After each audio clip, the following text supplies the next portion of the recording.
Guys, this is Gaurav. Welcome to SaaS with ServiceNow. In this video, we will talk about ServiceNow incident management. We will learn how to work on incident application in ServiceNow as an ITIL user and as an admin. Types of training. In this training, we will talk about two users, fulfiller, those are ITIL users, and then admin users. So how exactly admin can configure incident application as per the requirement from the incident management process owners, and how ITIL users can work on incident application. Who should do this training?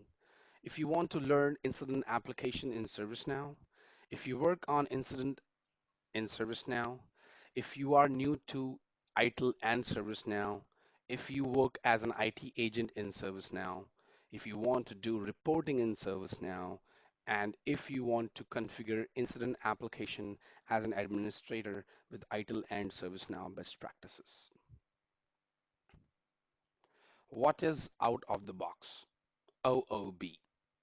So this is called out of the box. Any default feature or functionality provided by ServiceNow that is called out of the box. So it's not something ServiceNow has given this name. It's a universal word. So if you're using any system and anything that is the default feature, you're not customizing that particular feature and that's out of the box. That means it's a default feature that is called out of the box feature. What is an incident?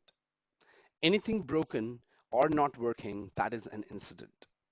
Any disruption to an IT service, that is an incident. Any interruption to an IT service, that is an incident. Or something is broken or something is down, that is an incident. As an example, if your computer is not working, if internet is down, or you got some error message in your application while working on your computer, or Microsoft Outlook has stopped working. All these are incident, or any server is down, any network is down. All these things related to interruption, disruption are incidents in any organization. What is incident management? Incident management is a process to restore normal service operations as quickly as possible by keeping low impact to the business with proper quality.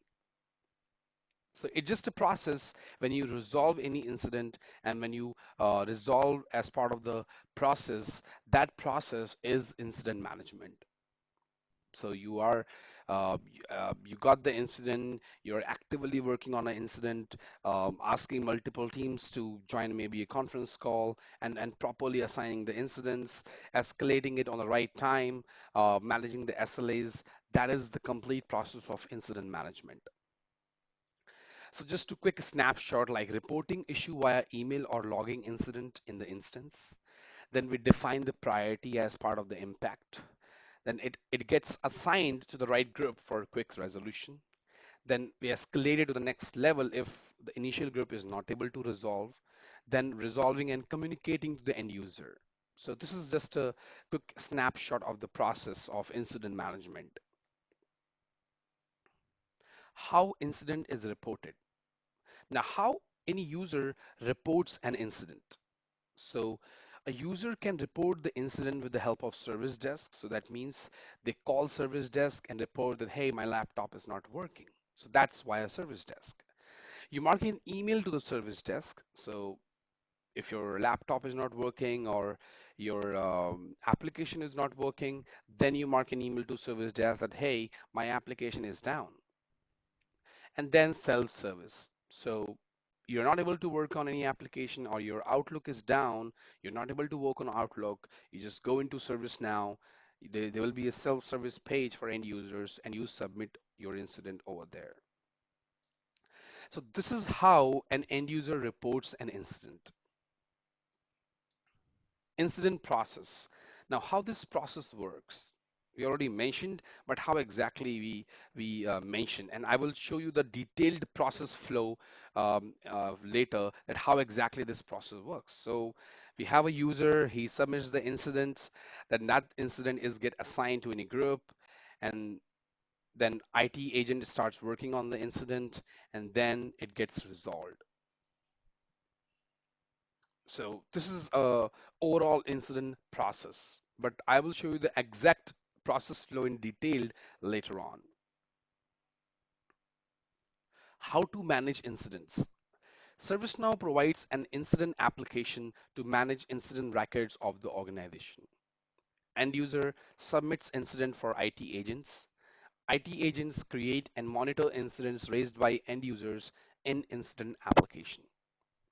So in order to handle incident management, ServiceNow provides an application that's called Incident, where you can see your incidents, all the ITIL users, all the IT agents can work on those incidents. They can log into ServiceNow, they can see that application, and they can start working on it. They can assign incidents to different groups, and they can work in overall IT. Incident application. Now, how this application looks like in ServiceNow. So first is self-service and end user view. So how end user see this incident application. So end user does not have any particular application. They already have a module called incidents under self-service. So all the incidents raised by them, they will see under this module. They have to click on incidents and they can see there all the incidents raised for them. Then we have ITIL view. This is ITIL view where you have this incident application in the left-hand side in the application navigator. You will find this incident application and you will have these modules under incident application. This is as an ITIL view. Then we have admin view. There is nothing major difference as part of the incident application. You just have extra module that is called administration. You can see at the bottom of this screenshot, it says incident properties. So if you are an admin, you will see an extra module under incident application that will show as incident properties. So this is the view of incident application in ServiceNow. Who can access incident application? Now, users with ITIL role can access the incident application in ServiceNow. ITIL roles are given to the users or IT specialists who work on incidents and resolve the incidents assigned to them. So whomsoever in your organization, if they have to work on incident, they have to resolve users' issues, they should have ITIL role to work on incident application in ServiceNow. If they will not get ITIL role, then they cannot work and they will be just like a simple end user of your organization. Incident modules. Now, what all modules you can have in incident application? So as you can see, we have create new, assign to me, open. These are the modules which comes under incident. So we will see and we will see the features that what exactly these modules are. So you can see as of now, incident properties is also mentioned because it's an admin view. But if you're not an admin, you're just an ITIL user, then you will just see the modules till critical incidents map. So this is an incident application in ServiceNow. Now these are the modules. First we have create new so that you can create new incident with this module. Assign to me, it shows all the list of incidents assigned to logged in users. Then we have open, show list of open incidents and not closed. Open unassigned, it shows the list of open incidents and not closed and assigned to is empty. That's a condition. So all the open incidents which are not assigned to anyone. Resolved, this shows the list of resolved incidents. So all the incidents which are in resolved state, you will see here, their state is equal to resolved. Then we have all, it shows all list of incidents which whatever criteria they have. So it doesn't have any particular filter. It will show you all the incidents of your instance.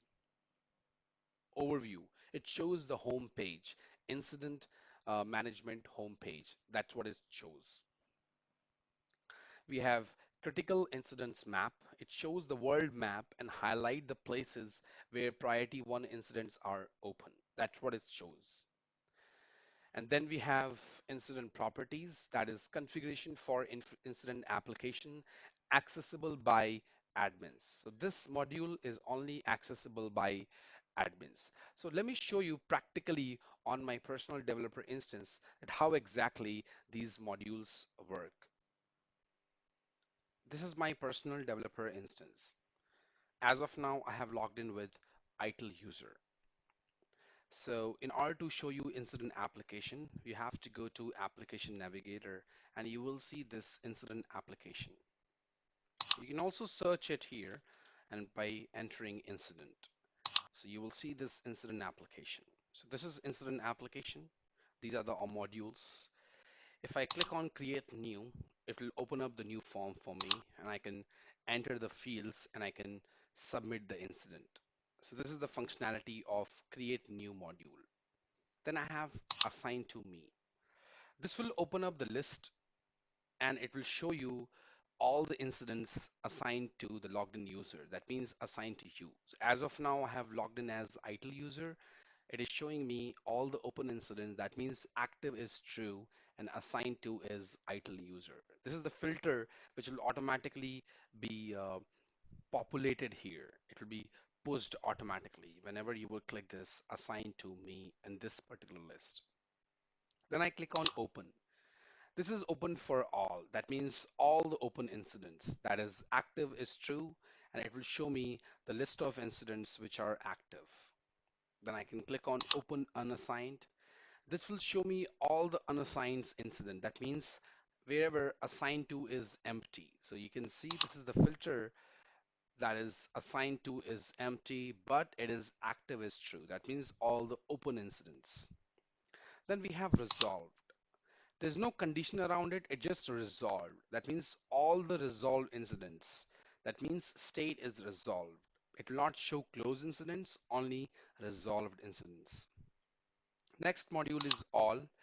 This will show me all the incidents, whether it is closed, open, any state, even it is assigned, unassigned, all the incidents in this particular instance.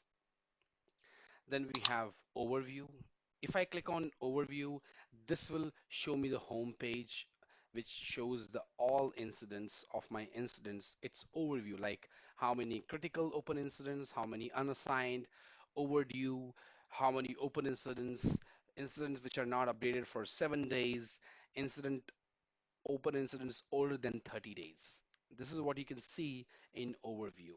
And it is also showing some graph here, some maps, graphs, some trend. That's what you can see. And then we have critical incidents map. If I click on critical incidents map, it will show me the world map and it will also show me the location wherever incidents, critical incidents are created. So as of now, you can see it's showing me here, here. These are all places, all the locations of the users where critical incidents are created. So this is critical incidents map. It's basically used for all those organizations who are situated in multiple countries. They can see as per their different locations. So this is the overview of incident application. There's one more module that is incident properties, but that is just for administrators, which you will see in later section. Let's talk about incident form. This is our incident form. If you will click on new or you will open existing incident, you will get this kind of form. So we will see the different parts of incident form. At the top, you can see it says incident form header. So this is header. This is attachment button. So where you can attach different files in the incident. This is personalized form. So you can personalize your form. If you will click, you can have different fields as per your personalization on the form. That's what you can do from here. Then we have more options. It's a button to get more options. Ideally, it shows you the email functionality that is so you can send email from ServiceNow, and it also shows the toggle bar. That's for template bar. So that's what it shows. Then we have submit. So if you want to submit the incident, you have to click on this button. Then we have resolve. So if your incident is created and you want to resolve the incident, you can click this button, fill the mandatory fields, and then your incident will be resolved. So it will automatically change the state to resolved. So this is incident number and this is caller. Now caller is what the person who is reporting the issue.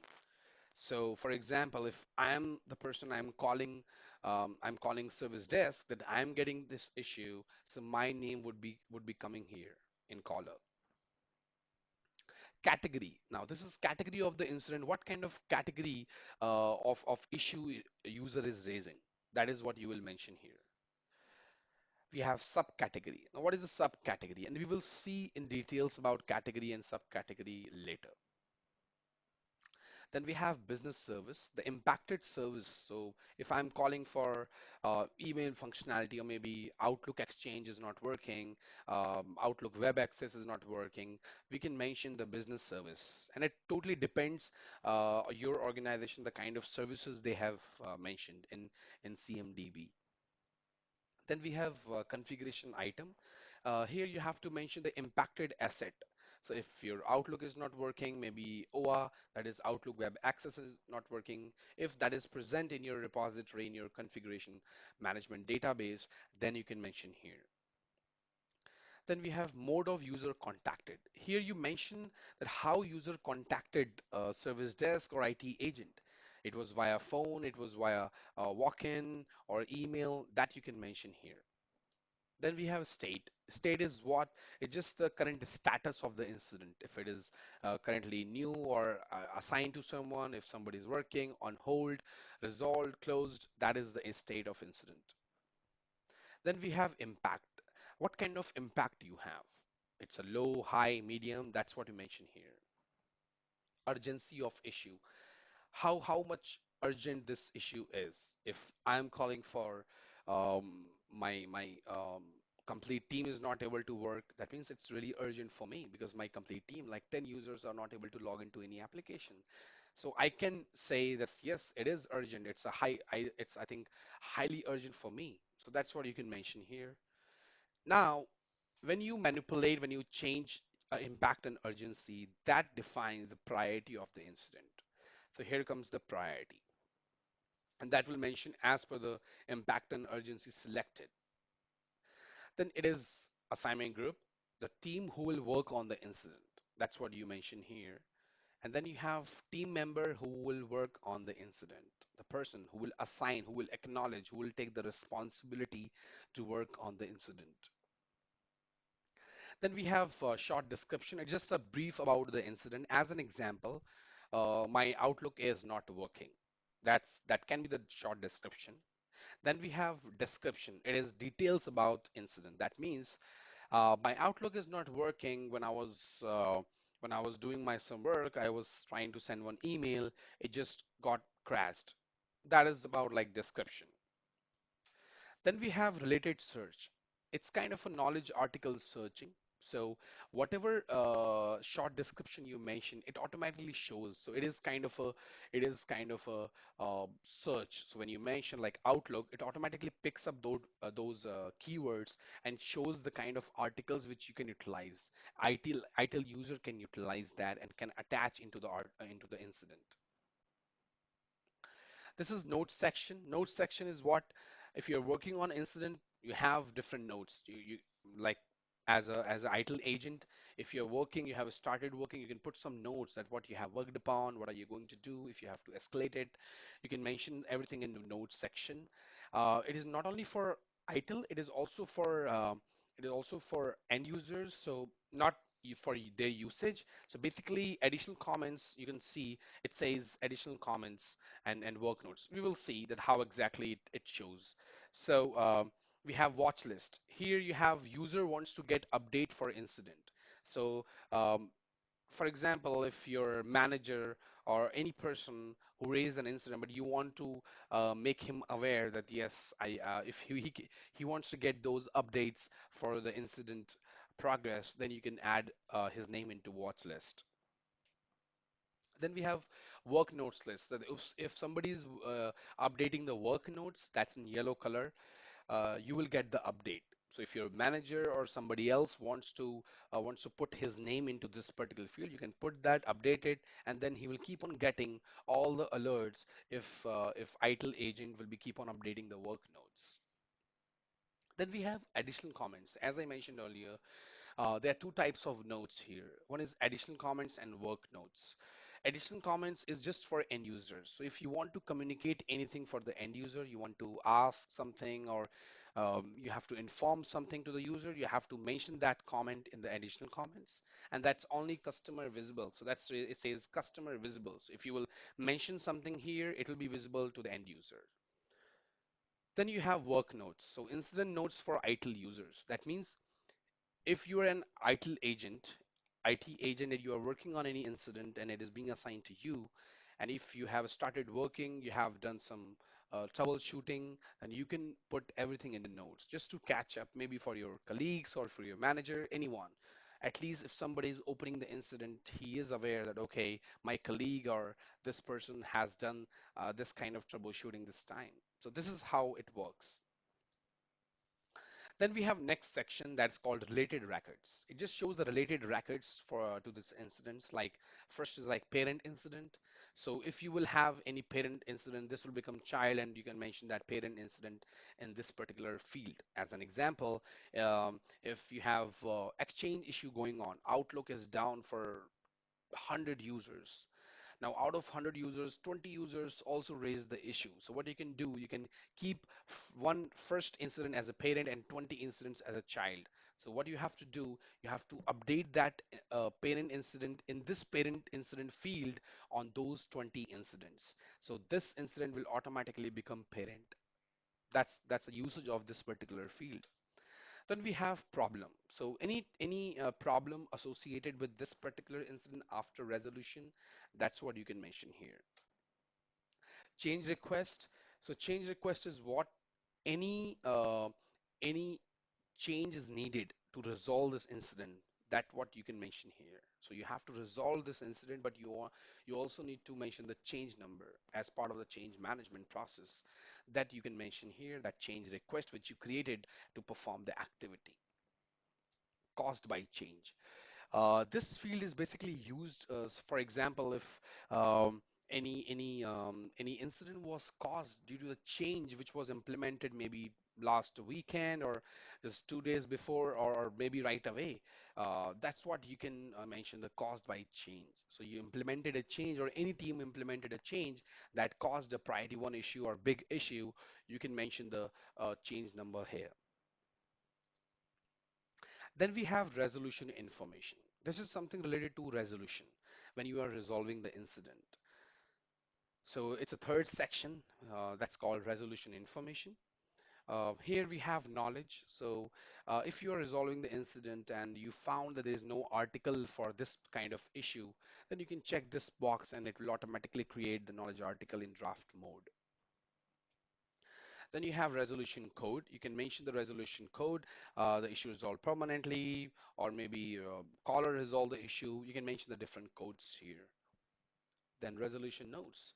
You can mention here that how exactly you resolve the issue. Maybe you rebooted the server, you restarted one service, whatever you did, you can mention a quick note here that this was the activity we did to resolve this issue. So that's the resolution notes. Resolved by. So resolved by is a field which shows the person who has resolved the incident. So that's the value will be pushed automatically here. So as of now, you can see it shows editable, but for ITIL users, this field will be non-editable. It will be read only. So once you will resolve the incident and you will put this state as resolved, it will automatically push the data for the current logged in user. And then you have resolved. Resolved is a date and time. So when you are resolving the incident, it will automatically push the resolved current date and time. Incident related list. Now, when you will open any existing form, you will find the related list at the bottom of the incident form. So we have out of the box, you will have these four related lists. So one is task SLA, another one is affected CIs, impacted services or CIs, or child incidents. So these are the four related lists which will be shown on incident form.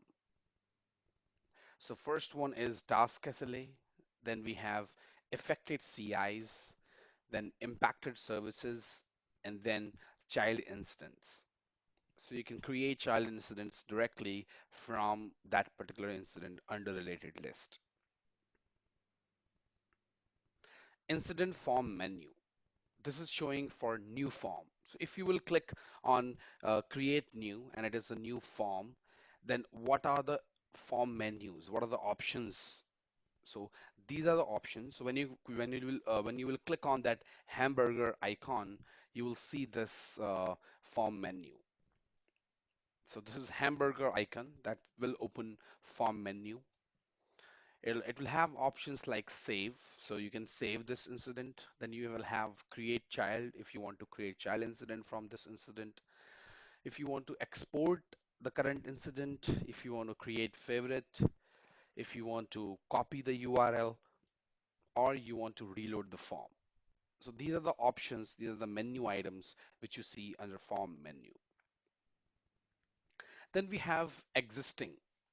So incident form menu existing. So for example, if you're opening existing incident, these are the menu items which you will see on form menu. So if you will click on that same hamburger icon, you will find these options for existing incident. So the first option, I think we already talked about save. The next one is add to visual task board. So if you have visual task board enabled in your organization, then it will automatically be added in the visual task board. Then we have copy incident. If you want to copy the existing incident, it can copy, and it can also copy the fields which are mentioned in the copy script. It will automatically copy some of the data from the existing incident. Then we have create problem. So you can directly create problem which will be automatically be associated and connected with this particular incident. Then you have create request. So if user is asking for any request or for any catalog item, existing catalog item, then rather than going to another page, you can directly create the request from here. Then we have create child. So you can also create child incident, which we already saw in new form menu as well. Then you can create normal change. So if you have enabled change management in your organization, you can create normal change. You can create emergency change. Metric timeline. It shows the metric timeline of that incident. That's what you can see. It will show some kind of a timeline to you on the same incident. Follow live feed.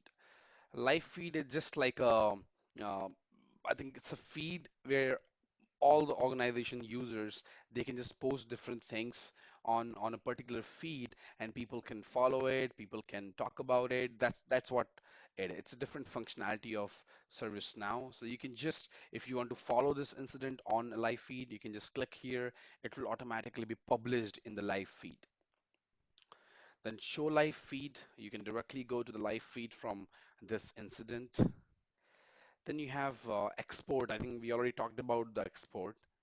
View, form view, it's a different kind of views. So if you have default view or any self-service view, ITIL view, different views you have, you can directly see it from here. And it depends on your organization's admins if they have enabled that option for you. In most of the organization, they also disable it, so they don't give opportunity for end users to select this view, even for ITIL users. Then create favorite, copy URL, we have already talked about it. Then you have history. Now this is just to see the history logs of this particular incident. So for example, if this incident was created, then it was assigned to someone, any value was changed, you can see each and everything with this history. Once you will click on history, it will open two more options. Then you can see more details about it. It's kind of an audit of this particular incident. Incident list. So as of now, we have seen the options on form. Now incident list. So if you will click on any module in your application navigator, which opens the incident list, you will also find this kind of view, and it has some different functionalities as well. So this is the hamburger icon. It will open the list menu. This will show the table, the current table, which you have opened. So it is showing incidents. Then we have new button. If you want to create a new incident, you can directly click on this new button and you will be able to create incident. This is go to. It's kind of a search. So all the columns which are showing here, you can go to, just select the column and put your text in search. It will give you the data according to your search. This is activity stream. It will show the activity stream of all the incidents present in this particular view. So you can see that particular activity stream. This is page navigation. So if you have a query like 100 incidents, you can use this page navigation. This is breadcrumb. So we say this filter. Basically, this is a filter, and this filter is called as breadcrumb, which has incident filter condition. These are the columns of incident. So you can see the columns number, open, short description. You can add more columns with the help of personalization. This is the personalization, so it is called list personalize. So even as an ITIL user, you can click on this button, this gear icon. It's a personalization. And if you want to remove or add some columns on your incident list, you can do it from this list personalization. This is column search. Column search is what if you want to search anything on a particular column. As an example, on short description, if I want to search all the incidents with the desk, maybe they should have word desk. So I will just click on this button and I will go to the short description field. I will put my text, press enter, and I would be able to get that data. This is select individual incident record. It's like a checkbox. You select that incident and you perform any action. It is select all incidents. If you will click at the bottom, it will select all the incidents. This is list selection actions. So if you are selecting something from here and you want to do some actions, you want to perform some actions on list selection, you can just click here. It will give you some options around it. Incident list header menu. So now it is showing you the list menu. So if you will click on that hamburger icon, it will show you these menu items basically. That is view. Then we have filter, group by. If you want to group by these incidents showing on the list. Show is just a number of records you want to see on this page. That's what you can select. Refresh list.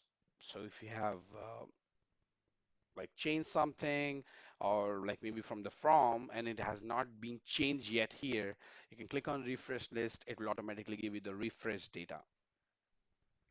Then create favorite. If you will click on this create favorite, it will automatically add this current filter and it will create a filter out of it. So that is the functionality of this create favorite. This is context menu, which we can see. This is incident list context menu. It is showing me some menu items like sort. So you can sort the data. You have to click on that particular column and then you can click on sort A to Z or you can click on sort Z to A. So this is for sorting. That's what you can do in ascending order or in descending order.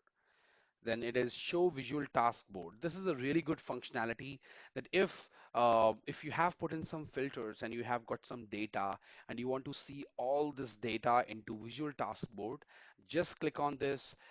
It will automatically group all the data in visual task board as per the selected columns.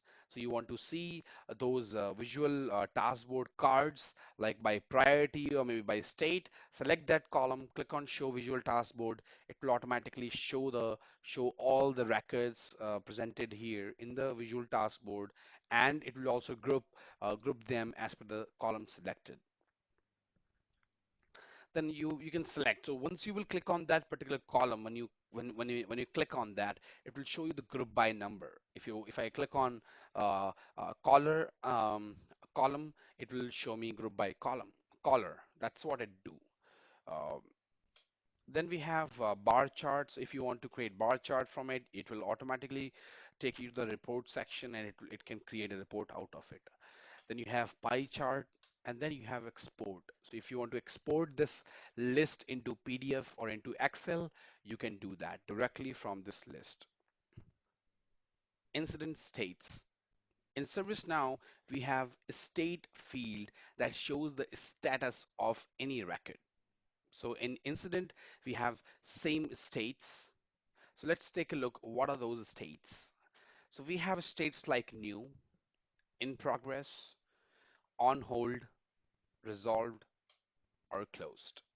So these are the 5 states. Then we have further states which depends on hold state. So those are awaiting caller, awaiting change, awaiting problem, and then we have awaiting vendor. And that is related to on hold. So when you click and select the on hold state, it will automatically give you another field where you can select what is the reason of this on hold. Whether it is awaiting a caller, that means are you waiting for something from the caller? Are you awaiting for a change to be implemented? Then you will resolve this incident. Are you awaiting for a problem? Or are you awaiting for a vendor? So you're working on any incident and you're waiting for a vendor to resolve, then you have to select that option. So these are the incident states. In ServiceNow, initially it was not there, but when they came up with some incident management best practices and some core functionalities of incident management, then they implemented this. So initially it was not there. I think it was introduced in Jakarta or Kingston. That's what they introduced. Incident management is state model flow. Now, how this state flow works? That means how do you put different states? So first we have new. After new, we put incident in work in progress. That means it's a progress. So as an end user, if I create an incident, it will become a new incident. Then if I am acknowledging and I'm working on an incident, that will become in progress for me. Once it is in progress and I'm waiting for something or I'm waiting for awaiting change or any third party vendor, I will put that incident into on hold.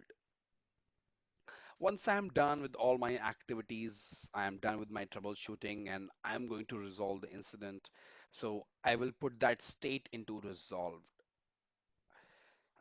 Once incident is resolved, as an ITIL user, I don't have to do anything. Because in ServiceNow we have a functionality which will automatically close the incident, which will automatically change the state from resolved to closed. So once ticket is resolved, it becomes closed.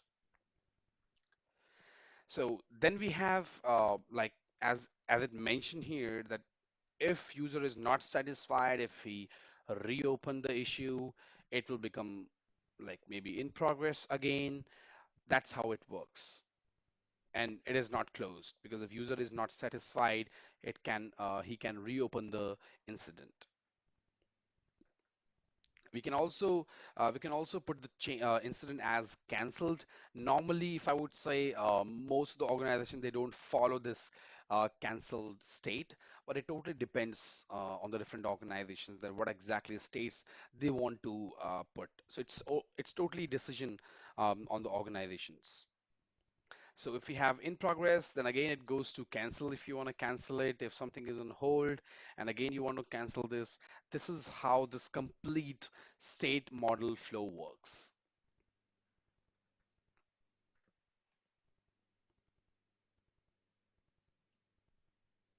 Priority. In ServiceNow, we have priority field. Now, priority defines that what is the urgency, what is the severity of this incident, of any incident. So if I'm creating any incident, for example, if my application is not working, how will I decide that this is a priority one, priority two, high priority, low priority? How will I identify? So ServiceNow, or not, it's not about ServiceNow as well. It's as per the ITIL because ServiceNow it's totally based on ITIL framework. So ITIL has urgency and ITIL has impact. So priority is totally depend on impact and urgency.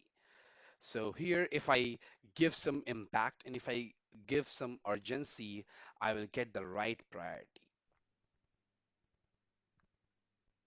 Priority combinations. So as I mentioned, priority is totally dependent on urgency and impact. So whatever urgency I will put, whatever impact I will put, it will calculate as per the urgency and impact values, and then it will select the priority. This is the combination. So that's the reason priority is a read-only field on ServiceNow incident form. You can only edit urgency and impact. So you cannot change the priority. You have to decide the priority on the basis of urgency and impact. So if I select urgency as high, then impact as high, it would be priority one. That means, as an example, there is an application which is down and multiple, like 100 users are not able to log into that application. It is a really urgent issue and impact is really high. People, then maybe they're not able to trade. If it's a financial application, they're not able to work. Then it's really giving a big business impact. It will become a critical situation for us and it will be a priority one. Then we have if urgency is high but impact is medium, then priority will be high. It will not be critical. Then again, if impact is low, and then priority will become moderate. So this is the combination. So if urgency will become medium or then impact high, it will again something else as per the impact and urgency. So this is how this priority combination works. These are the combinations. As of now, this is the default combinations updated in ServiceNow that is out of the box. But if your organization has some different definitions, they want to put some different criteria, it's your decision. If you want to change it, you can change it, but only ServiceNow administrators can change it.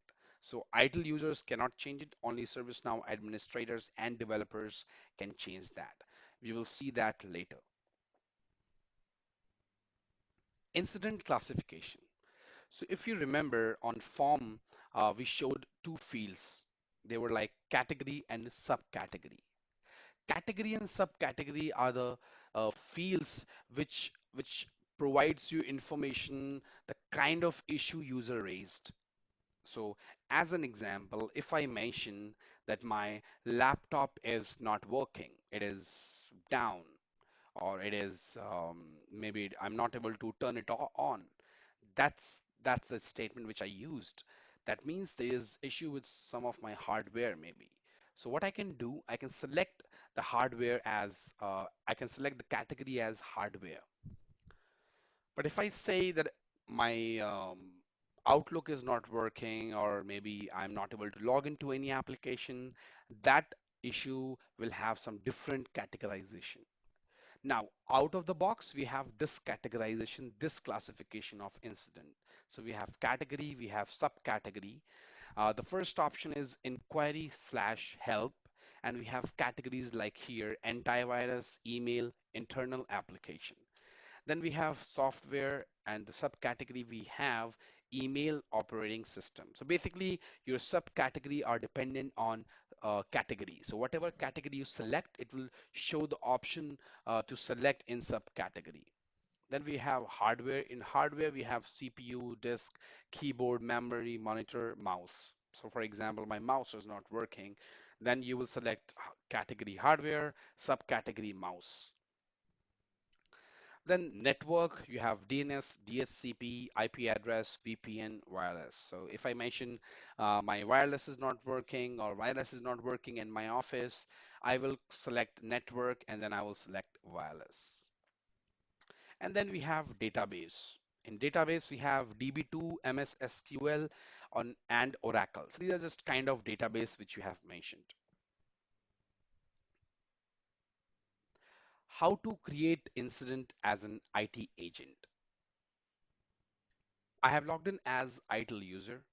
In order to create incident as an IT agent, I need to go to incident application in the application navigator. So this is incident application. I will click here. It will open up the incident application. I will click on create new. Once I will click on create new, it will open up this form and I can mention the caller name, maybe the person who is facing the issue.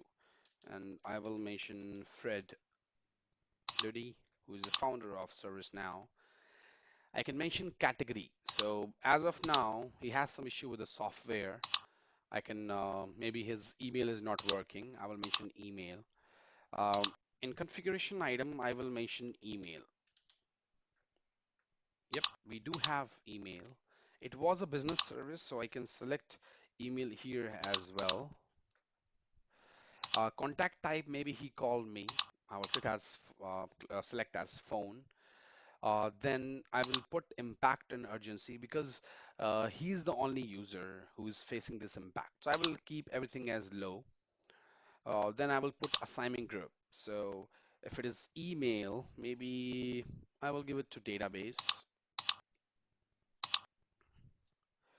and I will mention email is not working. And here I can put the description that Fred email is not working for Fred.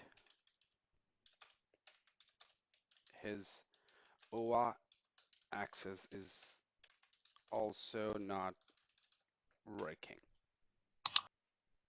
Now you must have seen that when I just clicked on like I put these values like I mentioned email is not working, it automatically showed me the related KB articles here. So I will just click on save.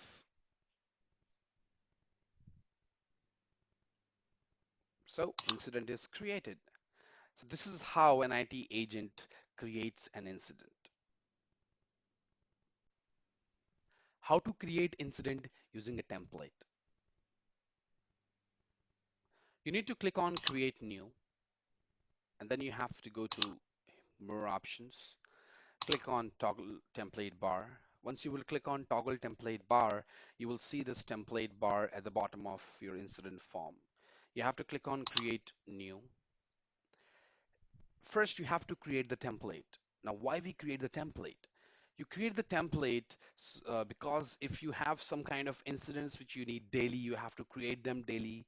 So rather than following the same steps of creation of incident, you automatically put some fields and save them in your repository, in a template repository, and just utilize them next time you are going to create that incident. As of now, I don't have more opportunity or more fields for creation of this template. I just have priority, short description, subcategory, and show related fields. And this is for ITIL user. I have logged in as ITIL user, and this is out of the box. So you have to ask your ServiceNow administrators, then they have to enable that option and so that it can be enabled for everyone and they can use other fields as well. So as of now, I can just use these fields, but I just need to show you the example. So let me show you. Maybe I will mention database issue, and I will mention database is down. Category, I will mention database. Impact, maybe I will put 1. Urgency, I will put 1. Other thing which I can select, I think I cannot select any other field. So I will just click on submit. Now this template will be the personalized template. Then whenever I will log in, I will click on create new and I will enable this toggle bar option. I will see this database issue template. Now how exactly it works? If I click this template, and you can create multiple templates. If I click this template, you will see it says database issue template applied, and it will automatically showing here one high, and it selected the category. Now, why this tick mark are coming? Now, all the incidents which were updated by template, it is showing that. So this is how you create an incident with template. How to create incident via self-service. In order to create incident via self-service, you need to go to self-service. Under self-service, you will see incidents module. Click on this incidents module. Now, these are all the incidents created for this particular user because you can see caller is ITIL user. Now, in order to create the incident via self-service, I will just click on new. Now, this view will be different. So you can see I don't have as many fields as we had in a different view. It's a self-service view. Once I clicked on the self-service view, it automatically showed the caller. So you can see ITIL user is coming here. I can mention the urgency, I can mention the state as well, but I'm not seeing all the states because um, I can see on hold and then I can see on hold. Ideally, if I would say as a self-service, it is showing in out of the box, but for self-service, you don't need to show these options. You can definitely hide it. So you can ask your ServiceNow administrator to hide these options. So as of now, I'm just keeping this as new and I'm creating like my laptop is not working. And I'm clicking on save. So I can submit this incident as well. Once I will click on submit, it will take me to the previous window. When you click on save, it keeps you on the same screen. That's a difference between save and submit. So I clicked on submit. It takes me to this previous window where I had a list of incidents, but initially it was there were no incidents, but now I have one incident which I just created. So this is how you create an incident via self-service view. Working on incident. Now, what is working on incident? Working on incident means you are doing some investigation, you are troubleshooting, and then you are promoting that incident. That means you are creating a problem, maybe you are creating a change, you are promoting it to the next level, maybe. So you have some issues with your incident, and you're working on any incident, and you found that you have to create a change. Then you have to click on this promotion links like create problem, maybe create change. That's what you can do. And then we have escalation. Escalation means if you are not able to resolve the issue, if level 1 or level 2 is not able to resolve the issue, they can send that issue, they can assign that incident to the next level, maybe level 3 groups. Incident investigation. Now, what is incident investigation? Diagnosing the incident raised by end user, checking other incident raised by same caller, asking for more information from end user, and updating work notes for any investigation, checking CI impacted and its downstreams. Now, this is how you do investigation, incident investigation. So when you work on ServiceNow, so as an ITIL user, if I will open this incident,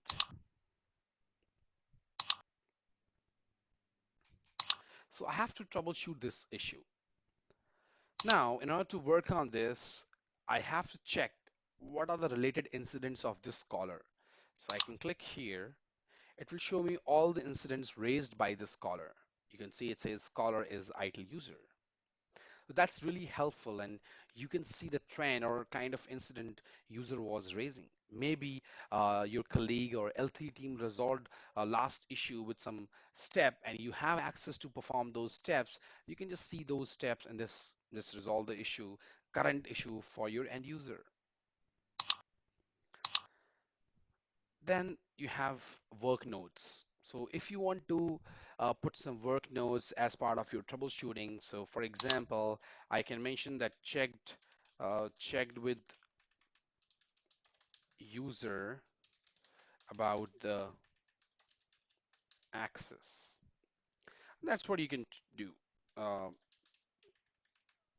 and then you can mention that checked user account in HR portal and seems to be active. It's just an example I'm showing you at how you put the work notes. Then I click on post. Once I click on post, it will automatically be posted. It will automatically show you in the activities. Now, the main thing is about CI. So the user has raised an issue. Maybe it's a broader issue. Maybe there's an application which is down, and email services are completely down. So I just selected the email configuration item, and I'm just clicking on save.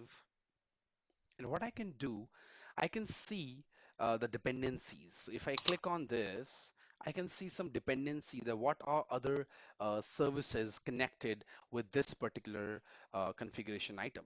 So you can see it is showing me Exchange server. Now, what is the main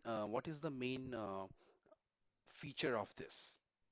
You can see it says business service, and it has some cross mark here. So it says active problem count for CI. That's what it is showing. Here it says I have active incident count, and if I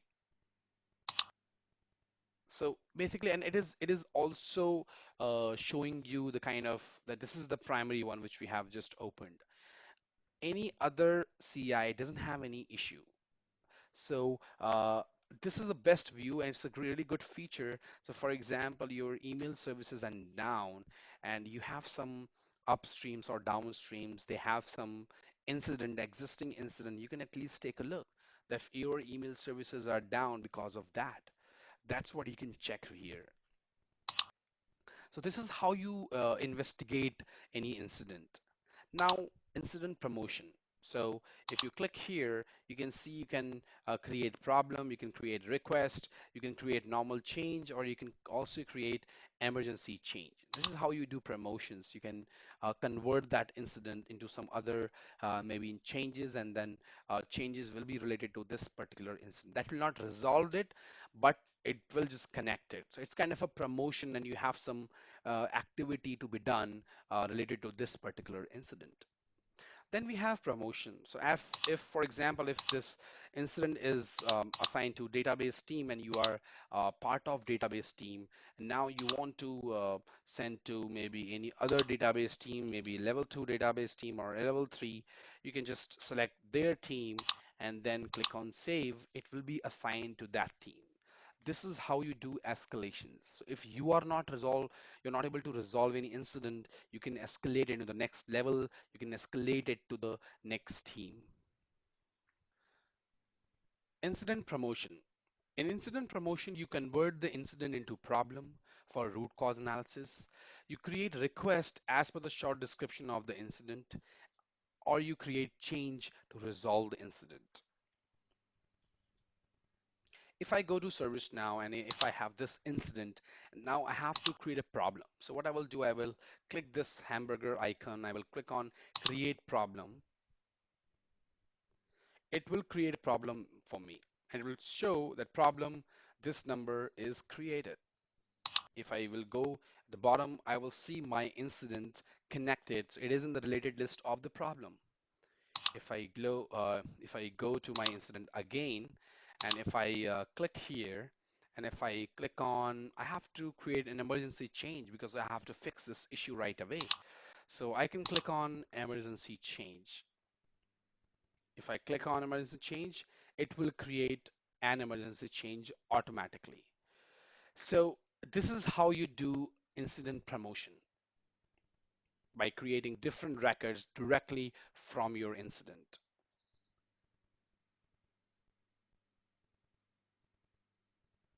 So you can see, I think it took a long time, but change is created now. And it is showing as emergency change as well. Incident escalation. Incident is escalated to the next level if it is not resolved. So as I showed you earlier, that if you are part of any group and you're not able to resolve the incident, you can escalate it to the next level. So you just change the assignment group, it will be assigned to the level 2 or level 3. How to assign an incident? Go to your incident form, open any existing. As of now, this is assigned to Assignment group database San Diego. I want to assign this ticket to network. I will select the name of the group. I will select it and then I will click on save. Now this incident will be assigned to network team. So this is how you assign an incident. How to update work notes and comments in incidents. So in incident, in notes section, you have work notes and you have additional comments. If I check here, it will become additional comments. And if I uncheck here, it will become work notes. So work notes, that means you will see this yellow bar here. So all the yellow bar are work notes. And this gray bar is additional comments. Work notes is for ITIL users, so that they can track their troubleshooting steps, their if they want to mention something, they can mention in work notes. Anything which they want to communicate or they want to update for end user, they have to update in additional comments. So you have to change it by clicking on this, and then you can write something and then click on post. And for work notes, I will uncheck this. I will click here, I will write something, and I will click on post, and it will be posted in work notes. And the initial comment was posted in additional comments. So this is how you update work notes and comments in incident. How to copy an incident. In order to copy an incident, you have to click on this hamburger icon. Click this hamburger icon, you will see this menu called Copy Incident. If I click this button called Copy Incident, it will open a new record by copying all the fields. So I can update maybe ITIL user. As of now, this incident is not created. It just copied the fields. And then I can update something and I can save this. So all the information were copied from previous incident, and now I have created a new incident. How to promote an incident. I have already showed you that you have to click on that hamburger icon, and then you will have so many options related to create change, create problem, or create request. That's how you promote any incident. How to create knowledge from incident. In order to create a knowledge, let me resolve this. If I will resolve this, it will ask you for mandatory fields. I will fill these fields and I will go to my resolution information and I will check this box. If I will put my mouse, you can see it says if checked, will automatically create a draft knowledge article upon closure. Now, this is also a functionality. So if your organization if your ServiceNow administration team has not given this functionality, you can definitely ask them to provide this checkbox. So if I check this box and I click on save, this incident will be saved and this incident will be resolved, but at the same time, a knowledge article will be created from this incident. And in order to see if knowledge article was created or not, you can see, let's see if this user has access to knowledge. So we will go to self-service knowledge. We'll go to IT.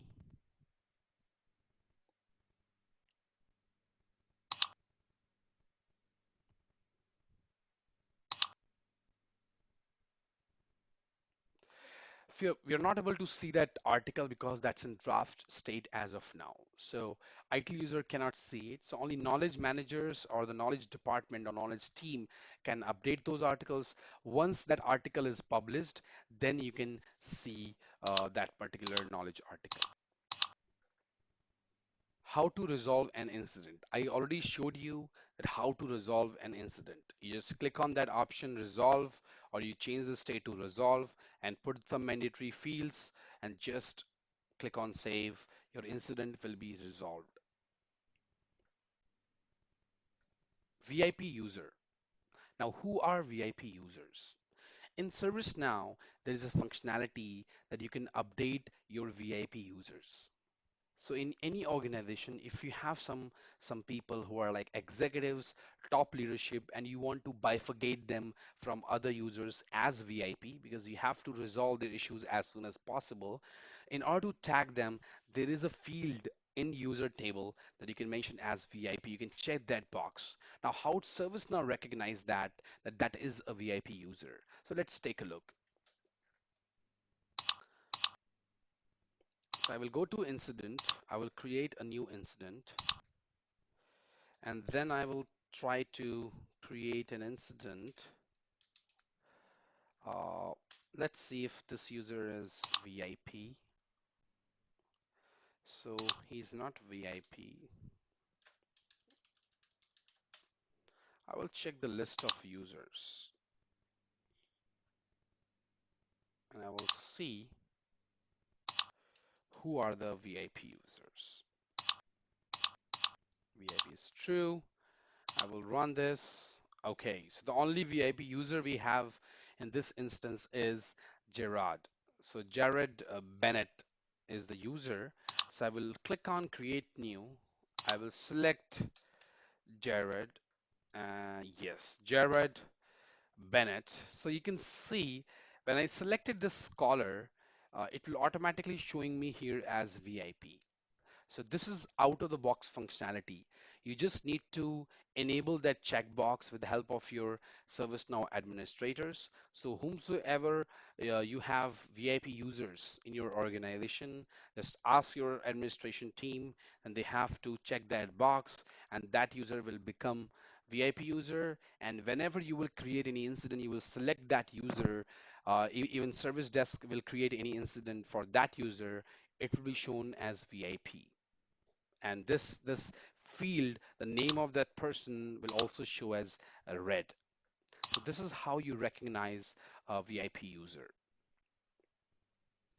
Let me show you the complete incident resolution workflow, that how when we create any incident, when any user create any incident, how that workflow works in ServiceNow, and that is out of the box. So you can see as of now we have one user. There is an end user who is creating an incident.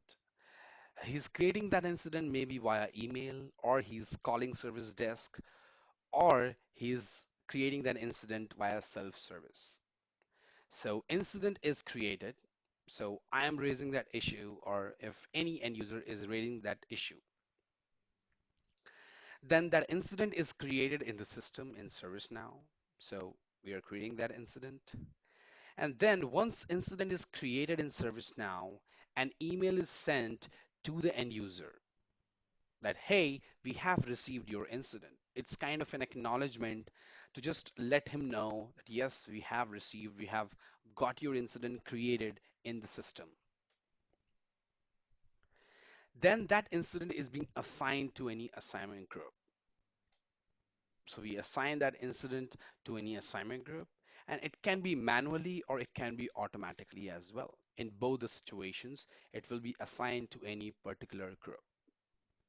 Once it is assigned to any group, that group will also get email for that incident. They will get an email that, hey, one incident is being assigned to your group. Please take a look. So that team will start working on it, or one of the team member from that team will open the incident and check what the issue is from the user. So email is sent to the assignee as well. Then assignee will start working on that particular incident. So he might put that incident into his name. So in assign to, he will put his name. He will start working on it. Then he will start updating the incident, and he will also put some categorization. Maybe he will put category, subcategory. He will check the priority, update the priority. He will also comment. So maybe he wants some information from end user. If he wants some information from end user, he will again send an email to the end user. So user will be notified to respond to the ITIL user for any need or any kind of question ITIL user has. So caller is notified, then incident is being worked upon as part of the SLA. So you have some SLA, that is a service level agreement. That means as per the priority of the incident, you have to work in that particular agreement level, service level agreement. So if it's a P1, it might be you have to respond in 4 hours or maybe in 1 hour, and then you have to work in 4 hours. That's how you follow that process. So then you have to work as part of the SLA. Then SLA is also triggered, as I mentioned. Then, after troubleshooting, you're about to resolve the incident and you're done with the troubleshooting steps. You found the issue and you have fixed the issue. So that means incident is resolved. So ITIL user resolve that incident and change the state to resolved. Once you are resolving the incident, user is again being notified that, hey, your incident is resolved. In the same notification, user is being asked that, hey, are you satisfied? So that's what we ask to the user, that if caller is satisfied and if answer is yes, then that incident will be closed. Initially, it was resolved. When we resolved the incident, the state was resolved. But if user is satisfied, he doesn't have any concern with the resolution, incident will automatically be resolved in 24 hours. That's a condition. And this is out of the box condition. You can definitely change it. You can ask your ServiceNow administrator to change it.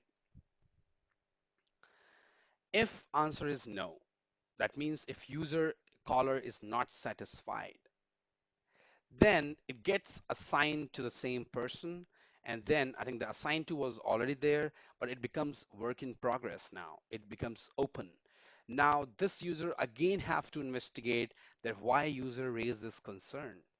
So he has to then resolve the issue and he will keep on investigating. So this is the complete process. He will again investigate, resolve, and then that process again goes further. It will again send an email to the end user. This time, if user is satisfied, once it is resolved, it will be closed in 24 hours. That means that's a complete satisfaction and an end of complete incident resolution workflow.